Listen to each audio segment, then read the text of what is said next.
Malaimpyernong sunog sa LA, California. Parusa nga ba ng Diyos dahil makasalanan sila? Ito ang mga katagang trending ngayon sa social media. Pero tama pa ba ang pananaw na ito ayon sa aral ng Biblia? Kung pagbabasihan natin ang nasusulat sa Exodo, Kabanata 20,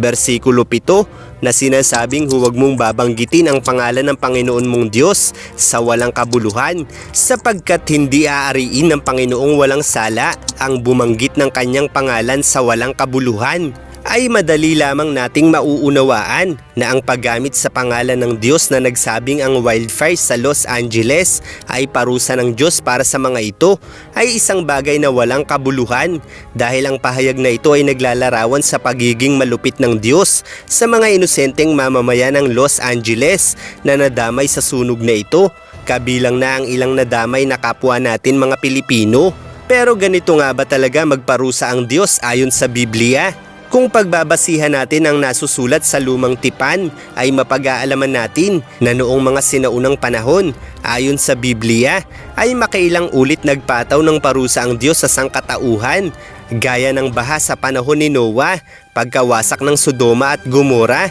at ang 10 salot sa Ehipto. Subalit noong mga panahong ito, ay labis-labis pa ang kasamaan ng mga tao, kung saan sumasamba sila sa Diyos-Diyosan, nag-aalay ng buhay ng mga sanggol at kababaihan, at dahil mas kakaunti pa lamang ang tao noong mga panahong ito, ay mas madaling nahihikayat ang lahat sa gawain ng kani-kanilang grupo, kaya't nagpataw ng malawakang kaparusahan ang Diyos sa sangkatauhan noong mga panahong ito. Subalit sa paglipas ng panahon ay mas dumami na ang mga tao, at imbis na muling magpataw ng kaparusahan ang Diyos sa mga tao, ay ipinadala na lamang nito ang kanyang bugtong na anak na si Jesus upang tubusin ang kasalanan ng mga ito, upang magkaroon ng pagkakataon ng sangkatauhan na magsisi sa kani-kanilang kasalanan, kung saan sinabi sa aklat ni Juan, Kabanata 3, versikulo 16, sapagkat gayon na lamang ang pag-ibig ng Diyos sa sangkatauhan, kaya't ibinigay niya ang kanyang kaisa-isang anak,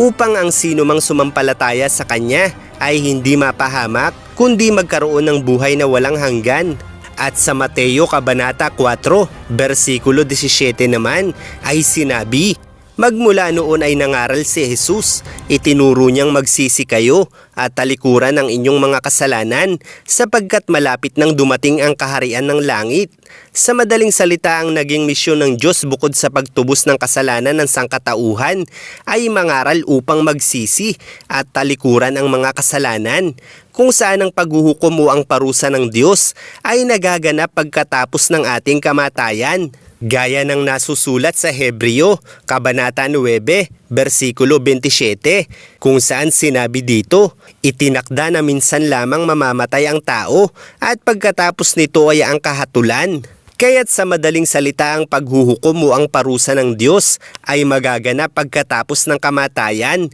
Kaya't kapag sinabi natin na ang wildfire na ito ay parusa ng Diyos sa mga tao sa Los Angeles, ay tumataliwas ito sa turo ng Biblia na bigyan ng pagkakataong magsisi ang makasalanan hanggang sa araw ng paghuhukom nila, dahil ang panghuhusga gaya ng pagsasabing makasalanan sila ay panghuhusga rin sa sarili, gaya ng sinabi sa Mateo 7, versikulo 1 hanggang 3, kung saan sinabi dito, huwag ninyong husgahan ang iba para hindi rin kayo husgahan ng Diyos, sapagkat kung paano ninyo hinusgahan ang inyong kapwa, ay ganoon din kayo huhusgahan ng Diyos. Bakit mo pinupuna ang munting puwing sa mata ng kapwa mo, pero hindi mo naman pinapansin ang malatrosong puwing sa mata mo? Sa madaling salita, ang pagsasabing makasalanan ang libu-libong mga tao sa Los Angeles na nasalanta ng wildfire na ito dahil lamang sa hindi nagpasalamat. Ang hindi higit sa 30 tao na nanalo ng Golden Globes Award sa event na ito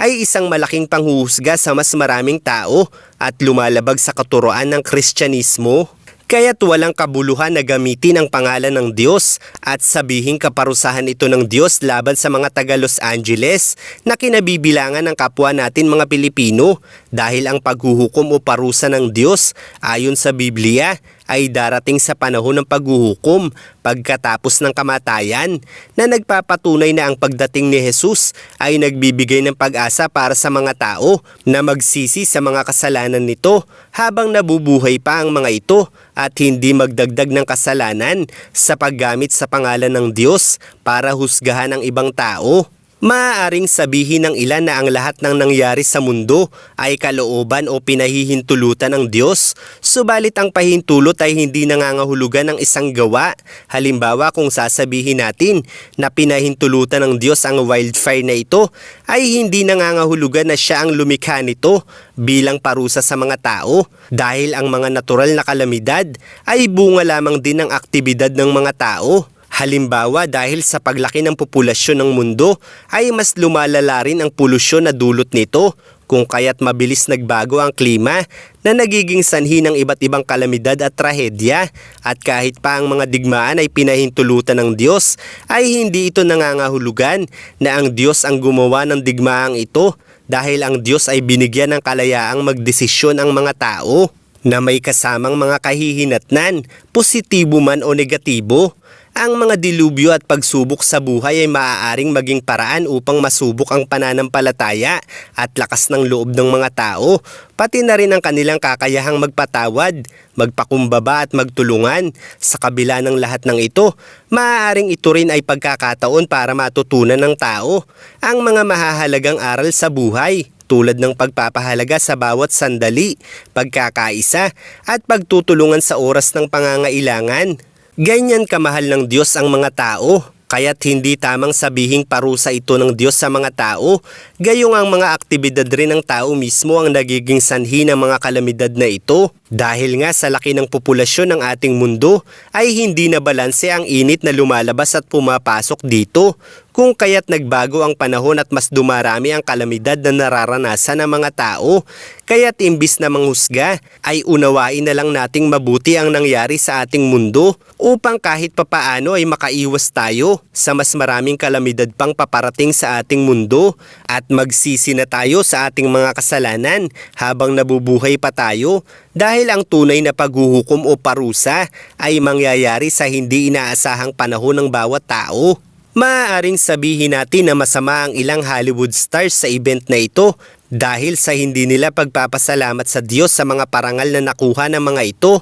at ito ay hindi panghuhusga dahil ito ay totoo. Subalit kung dahil dito ay sasabihin nating pinarusahan ng Diyos ang mga taga Los Angeles, California dahil lamang sa kanila, ito ay malinaw na panghuhusga. Dahil unang-una ang mga mamamayan ng LA ay walang kinalaman sa event na ito, at hindi natin kilala ang pagkatao ng bawat nasunugan sa lugar na ito, kabilang na ang mga kababayan nating Pilipino, habang ang komedyanteng ito naman ay maaari naman nating sabihing mali ang kanyang paggamit sa pangalan ng Santo Papa na naka-offend sa mga Katoliko. Subalit ang pagsasabi na dahil dito ay nagparusa ang Diyos gamit ang sunog sa mga tao ay hindi na naaayon sa aral ng Biblia, dahil ayon nga sa Biblia, ang paghuhukom ay magaganap pagkatapos ng kamatayan. Kaya't malinaw na ang komedyante, Hollywood stars at kahit pa ang mga nakaligtas sa sunog ay hindi pa nahahatulan.